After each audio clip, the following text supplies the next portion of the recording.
Hello friends, it is Stacia and welcome back to my channel.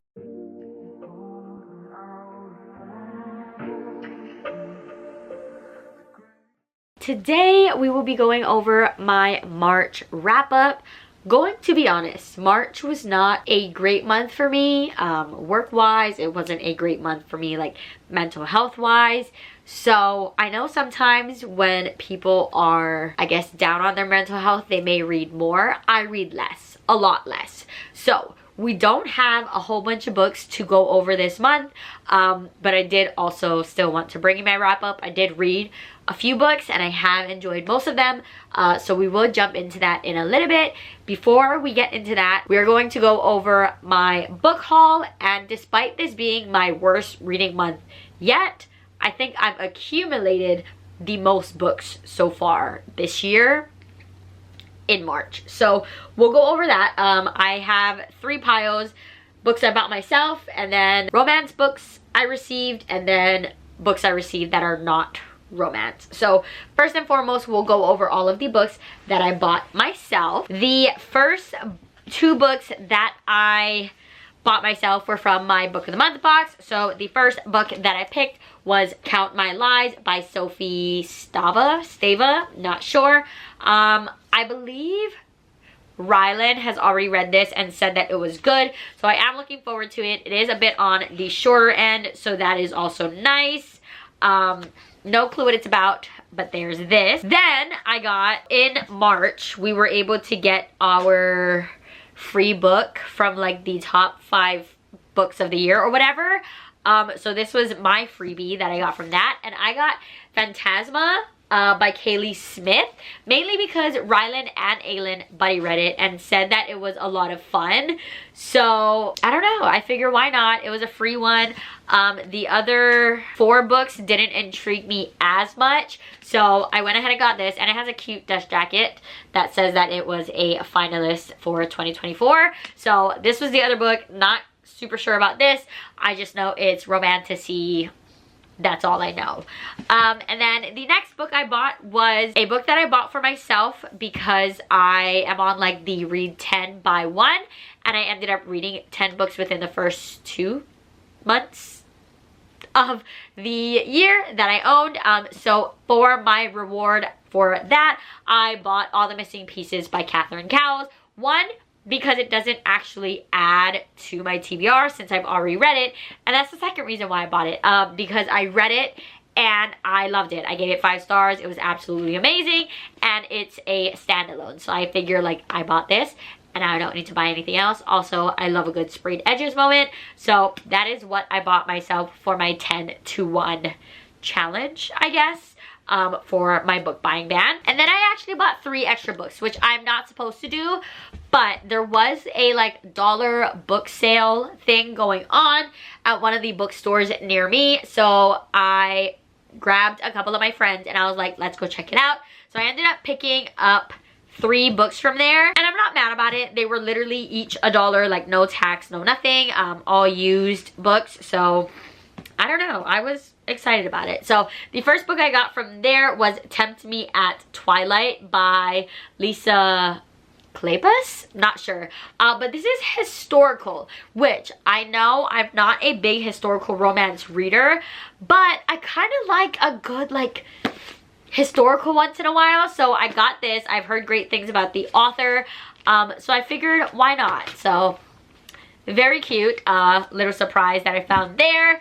Then I got If I Disappear by Eliza Jane Brazier, not sure, Brazier, and this is true crime podcast. So kind of going based off of this, I love a whole true crime podcast, but this is, I believe, like more thriller-esque, and I'm not super sure what else, but I do remember seeing the cover a few times in the past, so I figure why not pick it up. And then the last book I got for myself that I also got from that book sale was The Plot by, not sure how to say the author's name, and I'm not gonna try. And I'm honestly, I have no clue what this book is about, but I do remember it being really popular when it first came out. So I figure for $1, why not just pick it up, and then we'll see where I go from there. I do also know that there is a second book called the sequel, so maybe if I enjoy that, I could potentially find that as well. But for $1, I was like, why not? I'm already here. So those were all of the books that I ended up buying myself in the month of March. Now we will go over the romance books that I received. Most of these are arcs. I think all of these are arcs, actually. All of these are arcs or like new releases, and then one is not a new release. Well, it is a new release, but I already read it, so it technically didn't add to my TBR. So we'll go over that first, and that is Any Trope But You by Victoria Levine. I'm so glad I got a finished copy of this book because I actually really enjoyed it. And my review for this is up on Instagram, and I got to hold the cute little book. So very excited to have received this one and get to store it on my shelf. So this is the first book I received. Then I got Flirting Lessons by Jasmine Guillory. If my research is correct, this comes out in the beginning of April. So will I get to it? Maybe, maybe not. Like I said, my reading is kind of all over the place, but I have read from this author before and have enjoyed hers, so I'm excited for this one. Then I got No Ordinary Love by Maya Ariel. I've not heard of the author before, but it says on the back that it is a PR partnership between a pop superstar and a pro athlete bad boy that turns into so much more. So love that. I actually have enjoyed like the pop star, singer, and the professional athlete in the past, so super excited to see what this will bring. And then the next book I got was Let's Make a Scene by Laura Wood. This comes out in July, so hopefully I will read it by then. And this is also a PR relationship with one co-star she swore she'd never work with again. Oh, nice. So they have a history, it seems, and they find themselves in the same vicinity again. Love that for them. Then the next one I got is also an arc that comes out in July, and this is Sounds Like Trouble by Pamela Samuels-Young and Dwayne Alexander Smith. Says, two opposites, undeniable attraction, three mobsters, an offer they can't refuse. It sounds like trouble as Jackson Jones and Mackenzie Cunningham, reluctant partners and two of the best private investigators in Los Angeles, return to solve their most dangerous case yet. Okay, love that. Love that. And then the last book I received, which I'm very thankful to have received it, but I'm not sure if I'll get to it. So I'll show you guys and then you guys will understand why. But that is Barbarian's Hope by Ruby Dixon. I have read Bull Moon Rising by Ruby Dixon and absolutely loved it. But this, I believe, is book like 9 or 10 or something in the Ice Planet Barbarians, and I've not even read one. So if I can get my hands on like the first few and then jump into this one, or do some research and see if I could just jump into this one, then hopefully I will read it sooner rather than later. But as of now, I've not read any of the series, so that is very sad. So I don't know if I could just jump right in. But I have read from Ruby Dixon before and have enjoyed her writing. It's very addicting. So we'll see if, when, how I will ever get to this one. But it is a series that I have been eyeing, so we'll see what comes out of it. So those are all the romance books I received, and now we will go into all of the, I believe, non-romance books I received. So the first of which is Departure 37 by Scott Carson. This comes out in August, and this says, horror meets coming of age in this thrilling novel in which forgotten Cold War mysteries make a terrifying reappearance from a writer Stephen King has called a master. Ooh, okay, so praise from Stephen King. It looks like dual timeline, which is also, I feel like, always fun. So we'll see how this comes. So there's that. Then I got an arc that comes out in June, and this is called Someone Knows by V. Keelan. I have enjoyed V. Keelan in the past, so I'm actually very excited. And this one looks like it has, let me see if I can find one. I don't know if it's like emails or what it is, but oh, it says it's a novel. So it's like chapter 1 of someone's novel. I don't know if you guys can see the text change because this is like the normal text. But this one says, Professor Davis knows that everyone has a story, and she'll teach you how to tell yours, as long as you don't ask about her own past. But someone knows. So grab a pen and some paper, get ready to take notes, because the truth is, this story is far from over. Love that. Absolutely. I love that. I think that sounds so fun. And like I've said, I'd read from the author in the past, and she has been previously very quick reads for me, so very excited. Then I got Vera Wong's Guide to Snooping on a Dead Man by Jessie Q. Satanto, not sure. And this is, I believe, a part of a series, but from what I've seen, you don't need to have read the other ones, but I believe it's kind of like a funny, cozy mystery.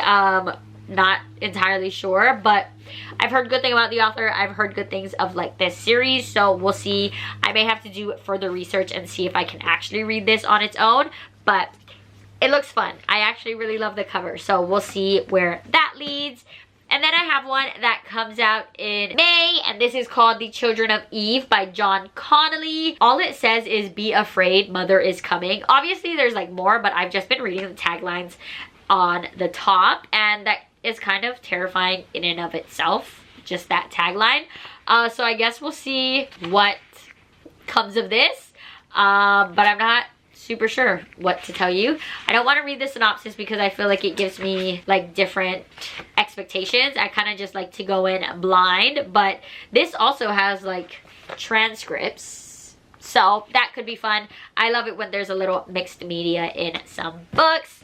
Then I got one that comes out in June. This is called Catfight by Kit Conway. And this just says, when the peace shatters in suburbia, the claws come out. So obviously wealthy people, which I love in a like mystery setting. And this also has mixed media, but it looks like different forms of media. Like sometimes it looks like it's a transcript, sometimes it's like a news article.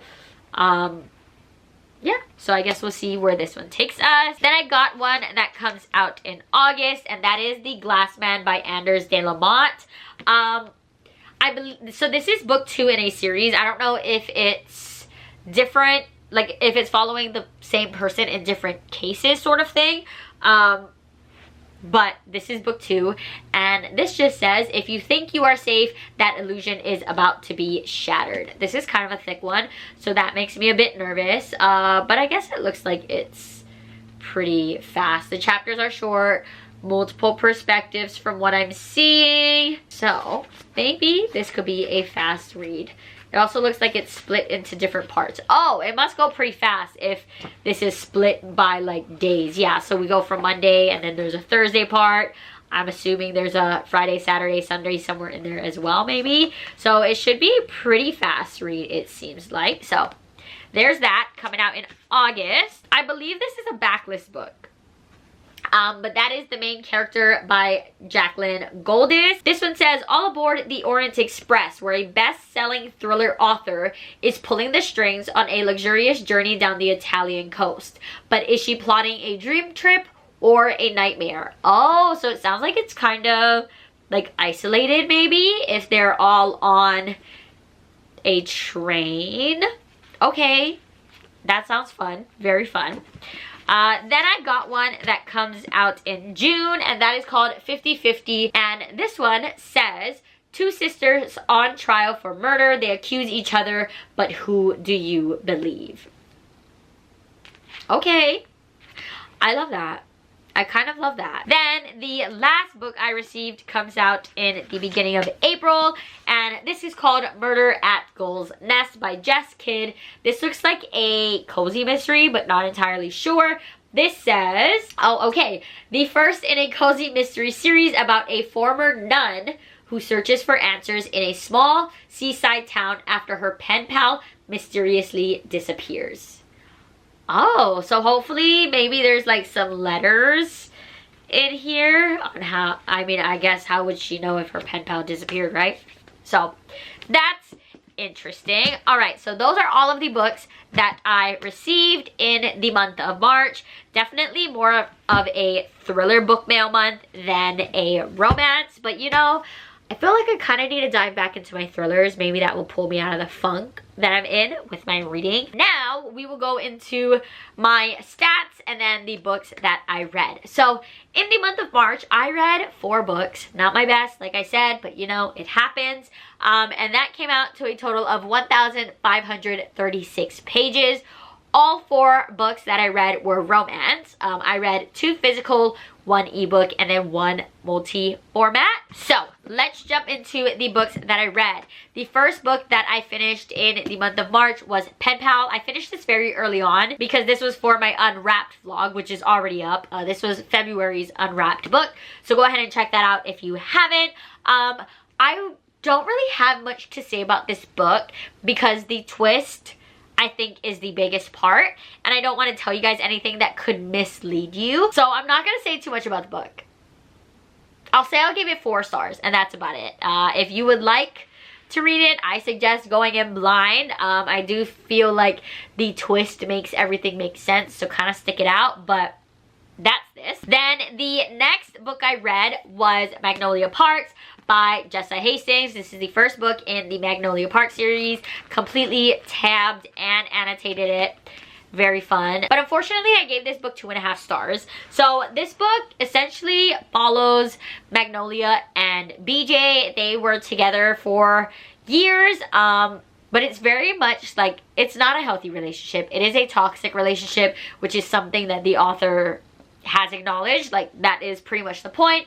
I believe they're supposed to be in like their 20s, and it's basically them just living their life. They both come from money, and it's a whole lot of like, I miss you, but you're not good for me, but maybe this will work this time.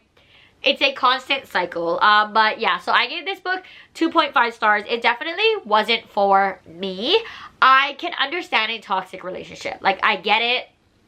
Sometimes I eat that stuff up.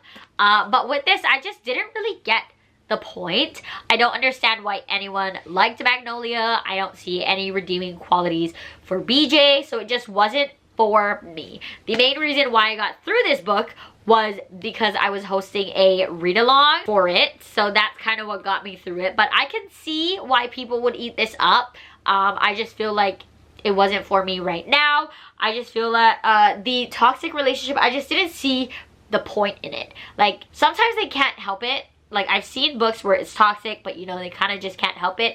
I don't understand what was tying these 2 characters together, besides the fact that they were together at a younger age. Like, that's the only thing I feel like they kept coming back to. And I don't know, I didn't get it. There were characters in here that I loved, but not enough to redeem the book that much for me. So 2.5 stars, which I know is a bit of an unpopular opinion, but it is what it is. And then the next book I read was Beautiful Exile by Catherine Cowles. Book 3 or 4, I'm not sure, in the Sparrow Falls series. And I gave this book 4.5 stars. I really, really love Catherine Cowles and all of her romantic suspense. So this book is Small Town Brother's Best Friend and Billionaire. It follows Arden and Link. Arden is pretty much on the run. She has lived a very like closed off life, doesn't really get super close to a lot of people, and obviously there's a reason behind that. And then there is Link, who also has a pretty hard past, and he currently owns a hockey team. I believe he's a hockey team owner. So they cross paths and it kind of like escalates from there. We obviously get their past, we get their secrets, but their connection is so good. And I think that is something that Catherine Cowles does so well, that she makes you care for these characters, that like my heart is breaking as I'm learning the past of Arden and Link, what got them to where they were. But seeing Arden let her walls down was just such a big thing for me, because we see her sort of in passing, and we don't know why she has gotten to the point that she is at.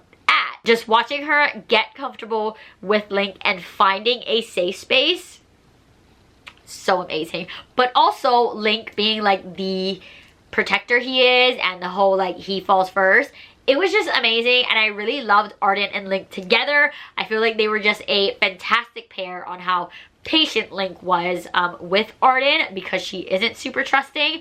I love them. They were great. I just love them. So that was 4.5 stars. And then the last book that I read in the month of March was My Silver Lining by Laura Pavlov. This is also small town and fake dating. This follows Lulu and I don't know how to say his name. So his full name is Raphael. So I'm assuming they shorten it. So I'm assuming it's Rafe? I don't know, but it's R-A-F-E.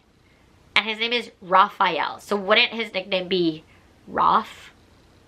I don't know. So it follows Lulu and Raphael. I'm gonna just call him Raphael. So Lulu and Raphael, and Lulu is Raphael's brother's girlfriend, best friend. I don't know if you guys followed that line, but yeah, so Lulu is best friends with one of Raphael's brother's girlfriends. Yeah. I hope you guys got that line of thought there. But basically, Lulu is like, she comes from a rich family, very prestigious, very high money. And Raphael is this small town guy living in, just doing what he does. Lulu ends up coming to town. She just needed to get away for a little bit. So she comes to visit her best friend for a few months before Lulu moves to Paris. She ends up getting in a fake relationship with Raphael, because she has already told her parents that she's in a very committed relationship, kind of just to get them off her back, because of a previous relationship that wasn't healthy and just kept getting brought up. So she already told her parents like she's in a very serious relationship. On the fly, they're living on the same land, but Raphael's in the guest house and Lulu's in the main house that belongs to Raphael's brother. So on the fly, she's like, okay, Raphael, like, I need you to get on this FaceTime call really quick because my parents think that my boyfriend's real and you're the only man around right now. But they don't get off on the right foot, you know, like immediately Lulu is like kind of standoffish towards Raphael, which is like fine. So they get into that fake dating situation, and then it just kind of escalates to a bigger thing and just keeps going. I'm not sure if I mentioned, gave this book 5 stars. I loved Lulu and Raphael. I loved how much Raphael cared for Lulu, and seeing that Lulu can trust him and open up to him, and that he was pretty much like a safe haven for her. I loved their banter. I always loved the banter that Laura Pavlov creates with her small towns and sibling aspect. So I loved everyone giving Raphael, like, just messing with him, like, oh wow, like, you're in deep, and he's like, no, it's fake, and obviously feelings arise, and then it goes one way or another. So 5 stars, did enjoy that one quite a bit. So those are the 4 books that I read in the month of March. I do also want to mention, I did say that I was hosting a read along for Magnolia Park, and I was supposed to read the first 3 books in March, but because I didn't love that one, I am soft DNFing Daisy Hates until I feel like reading it again, I guess. So I got 47 pages into this, up to chapter 7, which was like the day 1 of reading that the split was. And I'm gonna soft DNF it for now. I may come back to it later. So if you watched the announcement and you're expecting my thoughts on the first 3, the series is on hold for me. The read-along is essentially canceled because I expected to love book 1 a lot more and then kind of just fly through them. But that didn't happen. So Daisy Hates was a soft DNF. Not any fault to this book. I think it's just the world in general that I didn't really want to read right now. And then I have not read my March Unwrapped books. So that is going to hopefully happen in the beginning of April. Like I said, March wasn't my greatest month, so I'm going to try to catch up on some reading while I can. There are a couple days off from work that I already have planned, so I'm hoping that I can catch up a little bit. I'm kind of just taking a little bit of a step back from work. It's just not become a healthy situation for me. So I'm kind of finding my balance again. I also did start back up at the gym pretty heavily, so by the time I finish work, go to the gym, and then get home, it's very hard for me to want to read. But I'm going to find my groove, and hopefully April I will have more books to share with you guys that I've read. But 4 books is great. I'm still proud of myself. I still did it in March. I still read every day in March, even if it was like very little. Even though it was like 2 pages, I read every day. So I'm taking a win as a win. My April TBR should be up. Not sure if it's before or after this, but it should be up. If it is not up yet, then it will be up soon, and if it is already up, go ahead and watch it. It will probably be linked above and below, and that will go over any books that I am rolling over into the month of April that I started in March, and then we'll unwrap more books and do all of that fun stuff, and hopefully I will catch up a bit in April. But as for now, that is my March wrap up, all of the books I read and accumulated throughout the month. If you made it this far and you would like to let me know, you can just give me a little book stack emoji. That's usually my go-to when it comes to wrap-ups. I just like, you guys can just pop that emoji in there if you would like. If not, you can also tell me your favorite, least favorite, anything you would like to tell me from March, a highlight, anything. I love chatting with you all. But that is all from me for today. So I hope you enjoyed, and I will see you in the next one. Bye!